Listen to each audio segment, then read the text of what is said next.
S'il t'arrive parfois d'avoir ce genre de comportement, il est fort probable que tu sois passé un jour pour un mauvais, voire un très mauvais coup auprès de tes partenaires. Je t'explique juste après la courte présentation de la chaîne quels sont les comportements à éviter quand tu es un homme si tu ne souhaites pas passer pour un piètre amant.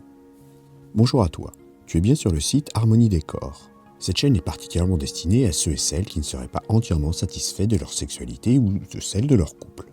Tu peux y trouver de nombreuses informations pour compléter ta culture sexuelle. Je t'invite donc à t'abonner à la chaîne, mais également à la newsletter du site harmoniedécor.fr, harmoniedécor.fr, dans laquelle tu retrouveras des informations inédites qui paraissent chaque semaine. Il y a dans les relations entre individus, surtout lorsqu'ils sont de sexe opposé, des incontournables qu'il est mortel de négliger. Même si de ton point de vue, cela ne te semble pas primordial, ce sont cependant des pratiques qui risquent de faire une forte impression négative auprès de tes partenaires. Tu seras ensuite catalogué comme un mauvais coup. Néanmoins, dans la plupart des cas, tu ne sauras même pas que tu auras été classé ainsi. Et bien souvent, tu n'auras plus jamais de nouvelles de ce partenaire. Cette étiquette pourra te poursuivre longtemps. Les gens discutent, échangent, communiquent. C'est encore plus facile avec les réseaux sociaux. Et il te faudra du temps pour t'en débarrasser. Il est donc préférable de connaître les mauvais comportements afin de ne pas les reproduire. Je vais tâcher de te les donner par ordre d'importance. Cependant, il faut quand même garder en tête que chacun et chacune pourra avoir un classement légèrement différent. Voici ce qui est finalement le moins important. Ne pas embrasser ou mal embrasser. Souvent négligé, aussi bien dans les coups d'un soir que dans les relations longue durée, le baiser a une importance cruciale. Il est vrai que pour beaucoup, embrasser est parfois plus engageant qu'un rapport sexuel. C'est donc une pratique souvent mise de côté dans les relations d'un soir. On se contente de présenter ses organes sexuels à l'autre en tentant de prendre le plus de plaisir sans s'engager plus avant. Mais si l'un des deux partenaires est en demande et que l'autre ne franchit pas la ligne, l'un des deux se sentira frustré. Je t'invite donc à demander à ton amant ou ton amante d'un soir quelle attitude prendre à propos des baisers. A contrario, dans les relations longues, le couple a parfois tendance à oublier les bienfaits des baisers passionnés. Dans tous les cas, il ne faut surtout pas les négliger. J'évoque ici les bisous sur la bouche ou son pourtour, mais également ce que tu peux disséminer sur le corps de tes partenaires. D'ailleurs, non seulement il est indispensable de s'y adonner, mais en plus, il est préférable d'avoir une bonne technique. Je t'indique dans cette vidéo, je te mets le lien en haut à gauche et dans la description, comment bien embrasser tes partenaires. Tu n'as donc maintenant plus d'excuses. 2. Négliger son hygiène.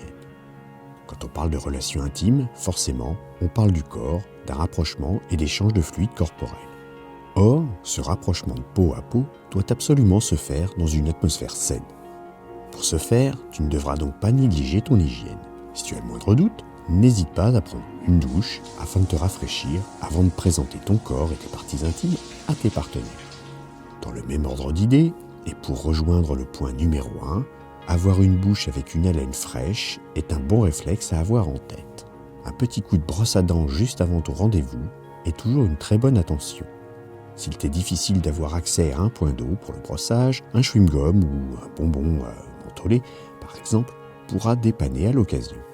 Tu trouveras en cliquant en haut à droite ou dans la description un lien vers une vidéo sur l'hygiène attendue. 3. Négliger les préliminaires.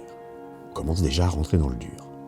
Juste avant d'arriver sur le podium des pratiques qui te feront passer pour un très mauvais coup, il y a l'action de négliger les préliminaires. Si à peine vous vous êtes rapprochés, tu te précipites sur le sexe de tes partenaires, puis que tu passes rapidement à la pénétration, il y a de fortes chances que tes partenaires finissent systématiquement très frustrés. Pour éviter cette frustration fatale, qui va lui donner une très mauvaise image de ta prestation, il est indispensable de prendre du temps pour les préliminaires. Rester moins de 20 minutes à chauffer et à caresser les zones érogènes et le corps de ton ou ta partenaire sera vraiment une énorme faute. À part cas très particulier, c'est vraiment à éviter. Pour t'aider à bien réaliser la phase des préliminaires, je te propose de regarder cette vidéo que je t'indique également en haut à droite et dans les commentaires, mais tu peux aussi la retrouver sur le site harmoniedécor.fr. 4. Ne pas trouver le clitoris ou l'ignorer. Si la personne avec qui tu partages un moment d'intimité est une femme, tu commettras une grave erreur si tu ne t'occupes pas de son clitoris. En effet, les stimulations du clitoris sont à l'origine de l'orgasme chez plus de 3 femmes sur 4. De plus, si c'est un coup d'un soir, Il faut savoir que seulement 5% des femmes déclarent réussir à avoir un orgasme lors d'une relation sexuelle. Si tu souhaites vraiment faire partie de ces 5% d'hommes capables de donner du plaisir à ton ou ta partenaire, il va être très important de savoir bien t'en occuper. Tu vas donc devoir savoir le localiser parfaitement, puis connaître comment le stimuler efficacement si tu souhaites pouvoir donner du plaisir intense à ta partenaire. Tu peux utiliser ton corps, tes doigts ou ta bouche pour stimuler cet organe magique. Pour plus d'informations sur le clitoris, je t'invite à regarder la vidéo que je t'indique en haut à droite ou bien dans la description ci-dessous. 5. Oublier son orgasme. Là, c'est presque une faute impardonnable. Une mauvaise habitude, qui peut provenir du visionnage un peu trop fréquent de films pornographiques, serait de ne pas prendre en compte le plaisir de ta partenaire pour n'avoir en tête que le tien. Bien souvent, dans ces productions, la femme est au service de l'homme pour son seul plaisir, sans forcément réussir à atteindre l'orgasme. Si tu te contentes d'imiter ces productions, il y a de fortes chances que tu laisses ta partenaire sur le carreau. Comme je l'explique dans la vidéo que je t'indique en haut à droite et dans la description, la femme met souvent entre 2 et 3 fois plus de temps que l'homme à atteindre l'orgasme. Je t'y indique ce qu'il faut faire pour réussir une relation satisfaisante pour chacun. Donc, si tu ne te contentes que de la pénétration et de ton propre plaisir, au bout de 5 minutes en moyenne, tu auras éjaculé. Il est important de savoir que ta partenaire aura quant à elle besoin de au moins 10 minutes pour y parvenir. Et là, je ne parle ici que des 16% d'entre elles qui arrivent à avoir un orgasme uniquement avec une pénétration. Ce qui est bien peu, tu me l'accordes. Cette moyenne des 10 minutes est le temps nécessaire pour une femme pour réussir à avoir une jouissance après avoir été suffisamment chauffée.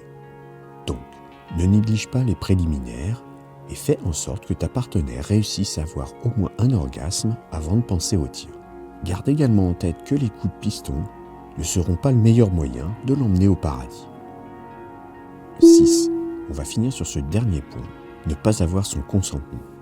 Tu seras donc vraiment le king des mauvais coups d'un soir ou d'une vie si tu ne respectes pas tes partenaires. L'amour est toujours une question de dialogue, de consentement et de consensus. Et là, c'est pas un jeu de mots. Il est indispensable de communiquer avant, pendant et après pour savoir ce que ton ou ta partenaire accepte, souhaite, attend, veut, etc. Ne pas le faire, c'est aller au-devant d'incompréhension et de frustration dans le meilleur des cas. Dans les pires, on peut parler d'abus, voire de viol. Donc, avant de commencer une pratique quelle qu'elle soit, il faut t'assurer du consentement de ton ou ta partenaire, c'est indispensable. Il est en effet hors de question d'imposer quoi que ce soit à quelqu'un. C'est une violence au mieux, une agression au pire. Un non veut dire non, il n'est pas nécessaire d'insister. Seul un oui ou un consentement explicite t'autoriseront à entrer en action. J'ai aussi parlé de consensus, car il est probable que vous ne soyez pas en phase sur toutes les pratiques.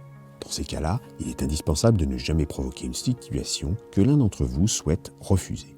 Seules les pratiques obtenant une approbation des deux parties en scène peuvent être entreprises. C'est une règle à ne jamais transgresser et ce n'est pas négociable. Personne n'aime être contraint à faire quelque chose qu'il ou elle ne souhaite pas faire. C'est toujours rédhibitoire. Et cela entachera ta réputation. Tu sais maintenant que si tu as tendance à faire l'un de ces 6 points, tu risques très certainement de passer pour un mauvais coup. Et si tu te sens concerné par plus d'un point, alors il est quasi certain que tu as déjà été le mauvais coup d'au moins un ou une de tes partenaires. Pour finir, si tu t'es reconnu sur les 6 points, alors il est urgent de changer tes pratiques immédiatement, car tu n'es alors plus très loin d'un prédateur sexuel.